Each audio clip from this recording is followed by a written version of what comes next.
ഈ നമസ്കാരം. Doctor Suresh K ഗുപ്തനാണ്.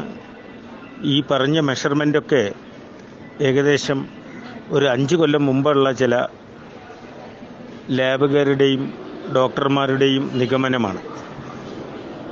വിദേശ സയൻറ്റിസ്റ്റുകളും ശാസ്ത്രജ്ഞന്മാരുമാണ് ഓരോ മനുഷ്യൻ്റെ ശരീരത്തിലെ ഓരോ അളവുകൾ എടുക്കുന്നത്. ഇപ്പോൾ പുതിയ ഞങ്ങളുടെ ലേറ്റസ്റ്റ് റിസർച്ച് പ്രകാരം പ്രമേഹത്തിൻ്റെ അളവ് 140 ഫാസ്റ്റിംഗ്.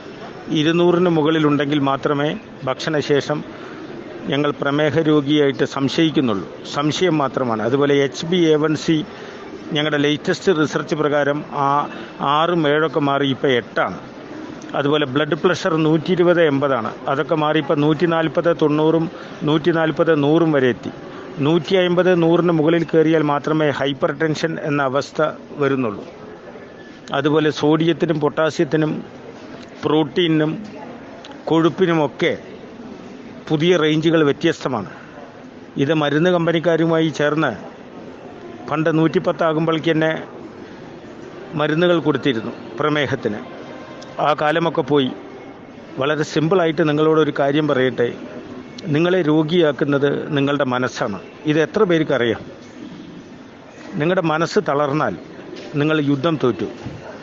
ഒരു മനുഷ്യനെ രോഗിയാക്കാൻ ഒരു ഡോക്ടർക്കോ ഒരു കാട്ടാളനോ അല്ലെങ്കിൽ ഒരു വൈദ്യനോ ഒരു വക്കീലിനോ ഒക്കെ പെടുത്തും. കാരണം നിങ്ങളെ പേടിപ്പെടുത്തുമ്പോഴാണ് നിങ്ങൾ നിക്കക്കള്ളിയില്ലാതെ, ഇതിന് ഞങ്ങൾ പറയുന്ന പേരാണ് പ്രഷറൈസ്ഡ് ടാക്ടിക്സ്. ഇതിന് വേറൊരു വേർഡ് കൂടിയുണ്ട് മനഃശാസ്ത്രത്തിൽ, psychological war. What is psychological war? നിങ്ങളെ പേടിപ്പെടുത്തുന്നു. നിങ്ങളൊരു പ്രമേഹ രോഗിയാണ് എന്ന് ഡോക്ടർ ഉറപ്പിച്ചു, പ്രമേഹമുണ്ട്. നിങ്ങളൊരു ക്യാൻസർ രോഗിയാണ്, ക്യാൻസർ ഉണ്ട്. അപ്പോൾ നിങ്ങൾ മനക്കരുത്തുള്ള, മനോധൈര്യമുള്ള, മാനസികാരോഗ്യമുള്ള വ്യക്തിയായാൽ ഒരു ചുക്കുമില്ല എനിക്കിത് വിഷയമേ അല്ല എന്ന് കരുതിയാൽ എല്ലാം നിങ്ങളുടെ മനോനിലയും മനക്കരുത്തുമായി ബന്ധപ്പെട്ട് കിടക്കുന്നു. അപ്പോൾ നിങ്ങളെ ഡോക്ടർമാരും വക്കീലന്മാരൊന്നും ഭീഷണിപ്പെടുത്താതിരിക്കട്ടെ. ഒന്നിലും നിങ്ങൾ കുലുങ്ങരുത്. നിങ്ങൾ രോഗിയുമല്ല. പ്രശ്നം തീർന്നു.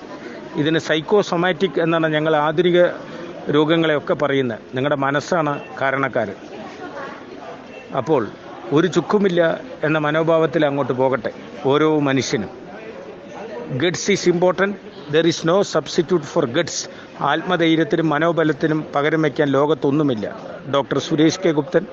എല്ലാവരും മനക്കരുത്തുള്ളവരായി, മനോബലമുള്ളവരായി മാറുക.